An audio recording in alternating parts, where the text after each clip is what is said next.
Hello, 390 Wagon Master here.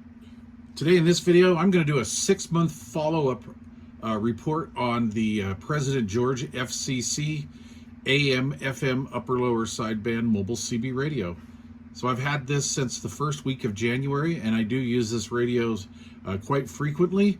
I take it in and out of line. I'll run it for days or so at a time, and just, you know, over the past 6 months, I've been getting used to it and just seeing its you know, where it excels and where it's kind of lacking a little bit. So today's video is sort of going to be a pros and cons video. There's a lot of people that have already put videos out on this radio, and I have as well. Go back and look at my playlist, or I'll leave links below or something. But about the features of it, it's a very full featured radio. I really like pretty much all of the options that are on it.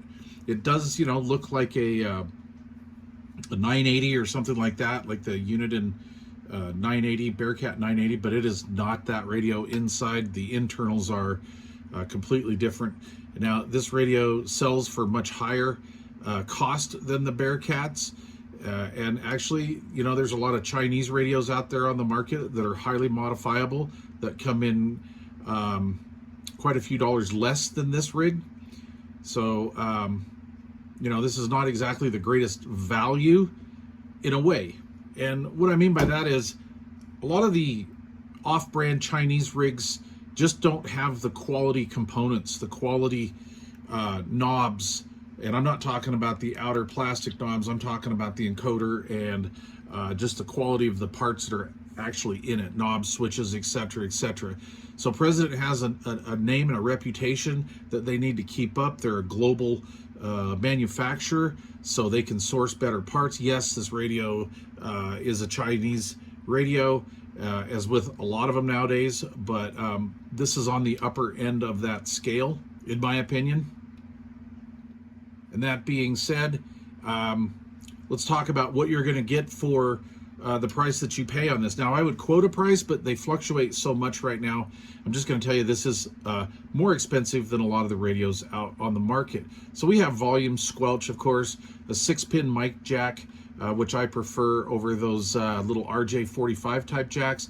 It does have a very hot 2.1 amp USB output. This is a great charge port for cell phones and accessories, quite a bit better than most OEM vehicles. So this is a great thing to have. We have our mode switch, which is just basically AM FM upper lower sideband, memory presets here, CTCSS encoding for FM, and then we have our scan, dual watch, also skip scan controls. So if you want to scan all 40 channels, but maybe you're getting some bleed over, or you have something going on a channel that you don't want it to continually stop at, you can eliminate that channel, which is really nice to have. High cut for the audio receive, noise blanker A&L that are tied in together. And then, of course, we have our emergency and RF gain and mic gain control. These are multi-function buttons here. Monitor, Talkback. This is a lock, but it also gets you into some menu options. NRC noise reduction circuitry works on independently transmit, receive, and transmit receive together. So I really like that function. It does have a little DSP sound to it. Kind of gives it a weird, like a flange effect at certain times. But I think President does the best job on this type of technology on any radio that I've dealt with so far. Okay, and then we can toggle back and forth here between CB and weather channel. This has the weather channels built into it. And then your Vox control as well, clarifier, and then our rotary channel selectors. So this is a street legal 40 channel CB radio. And when I say street legal, I mean this is a non-modifiable FCC certified radio. This radio is not modifiable. So there's going to be one of your cons, that it is not modifiable. A lot of folks won't really like that. And I didn't either. However, I got to be honest with you, unless the skip's really just crazy out there and the band's just going too much, I really, honestly, personally have no need to go out of the 40 channel band. Our locals here really we never really go out of band. I'll sneak out a band once in a while if the band is just crazy. If it's just overloaded and crazy, maybe I'll run up above 40 a little bit and check it out. But other than that, really not necessary. The clarifier is, as of date, the beginning of July in 2024, is still not modifiable. We cannot, like I say, get extra channels out of it. This is not a powerhouse. This will give us our 4 watts AM, no problem. This is not a high output sideband radio as well. So, you know, I'm averaging between 8 watts, 12 watts in talk power.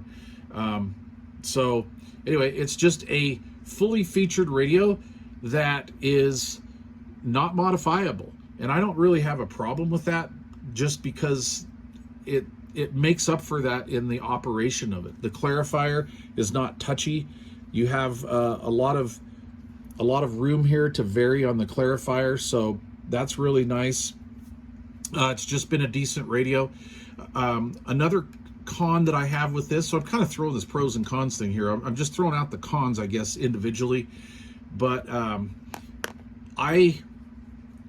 not a fan of a lot of these modern radios and the receivers on these radios, because they are surface mount and DSP based and digitally synthesized now. All of that stuff brings in static. It creates a noise floor. Okay, so if you put this up against maybe an old Cobra 148 or a President Grant or something like that, this is going to be a noisier radio. Now, that being said, it still has good sensitivity. So what you do in a case like that is knock the RF gain down. And I'll show you how I do that. Okay, so I live in a 70-year-old neighborhood. I have lots of above ground power lines. It's very noisy. Old transformers in the neighborhood. It's just a really bad environment, especially on a hot summer day like today. So we have a very high noise floor. This is not going to be as quiet as a Cobra 148 or a Grant or any President Grant or anything like that. The old school stuff, which I would actually call analog at this point. And I would basically compare it like this. This would be equal to a modern audio video stereo receiver versus like an old vintage analog Marantz or Pioneer receiver or something like that. Those are more dynamic. They have a lot better sound to them. And it's kind of the same way with this in a way. So as you can see, I have a really high noise level. Now I just checked on 2 other radios, my Cobra 2000 GTL, and I have an old Robin 510D mobile. And my noise level is 5 with no noise blanker and A&L. When I turn the noise blanker and A&L on, it quietens it right down to a little under 3 S units. So we're gonna go with this. And we got a couple things going on here. I've got the RF gain up all the way. So we have quite a bit of noise floor here. And this is inherent in this type of radio. Okay, with all this surface mount technology and the digital synthesis and everything to make all of this stuff happen, this creates a noise floor. And this is what we're dealing with right now. So here's how I combat that. Today's probably not a really good day to demonstrate this, but we'll give it a shot. So I'm gonna go over here to this multifunction button. It says RF gain right here. So I'm gonna push that and hold that. I'm gonna go into that menu. I run mine at 4 or 5. Now, the sensitivity of this radio will let me do this. I'm not missing out on anything, but what I'm trying to do is change the signal to noise ratio. And this works out for me. So I drop that back down to here at about 4 or 5. That takes care of some of the noise. It's sort of hard to hear probably through the camera, but it did mellow that out. But see how we still have this jumping effect? There, can you hear that? Okay, so that's the other con with this radio, in my opinion. But not just this radio, it's this type of technology in general. These manufacturers need to add an AGC control, all right? An AGC control, automatic gain control. And what this is this AGC control is too fast. So it gives us this choppy, jumpy sound, okay? If you're new to radio and you have only dealt with radios like this, you probably wouldn't even really notice this, but go pick up an old radio that has a slower AGC circuit or a slower attack of the AGC circuit, and you'll see what I'm talking about. So on a lot of ham radios, they have AGC control that will give us a few options. We can go AGC fast, medium, or slow. Personally, I run mine on slow, so everything's smooth, nice and smooth. We don't get this choppy sound.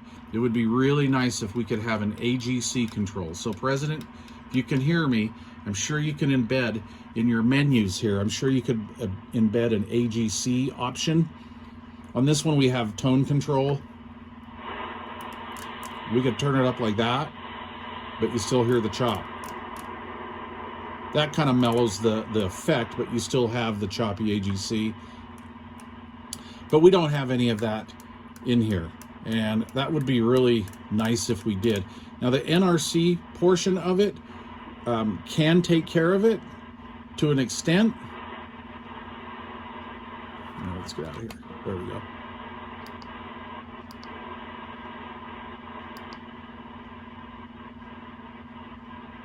And that does help it a little bit. Let's go to single sideband. Or I mean AM, I'm sorry.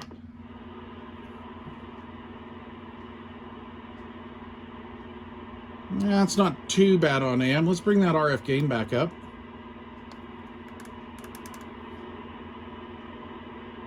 Not bad. It's acting pretty good today. Again, most of this stuff kind of depends on what your atmospheric conditions or your noise conditions are at home. All right, let's go back to single sideband. And let's run up to a sideband channel here.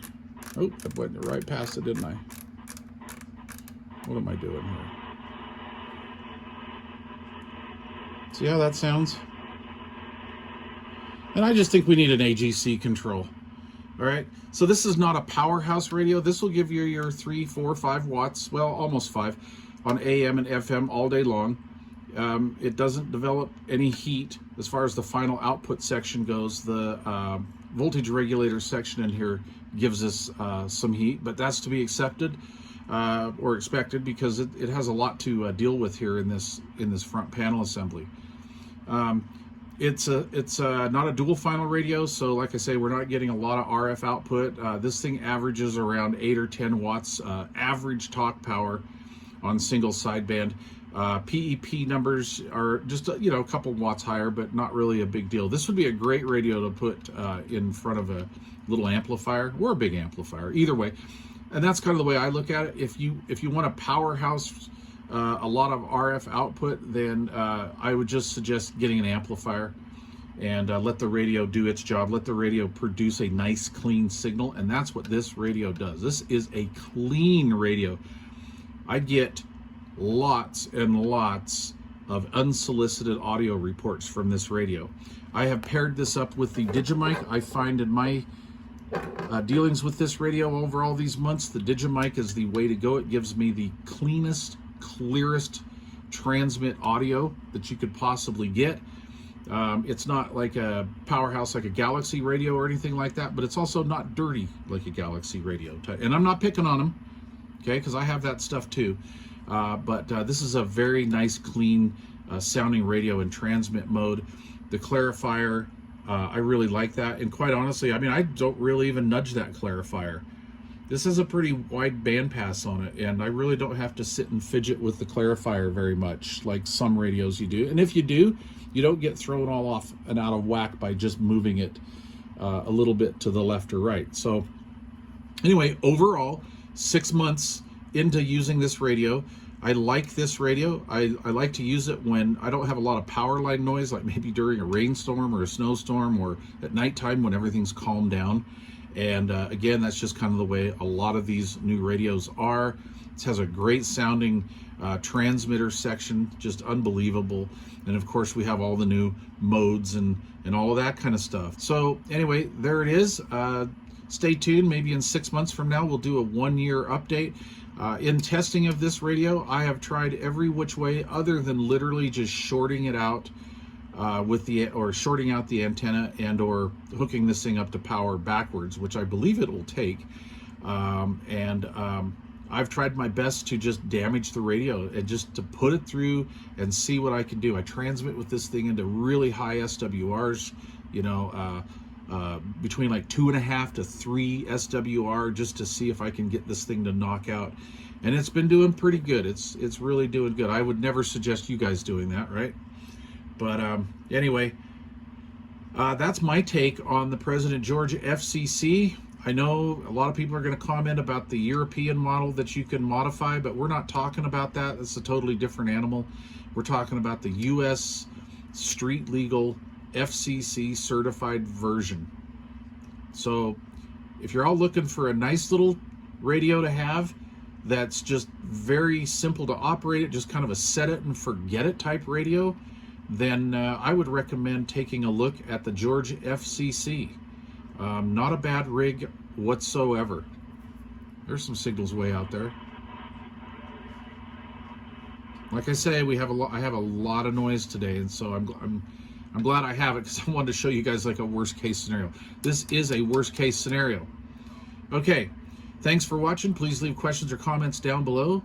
Let me know what you think about the George FCC, and until the next one, cheers, and I hope you all have a great day.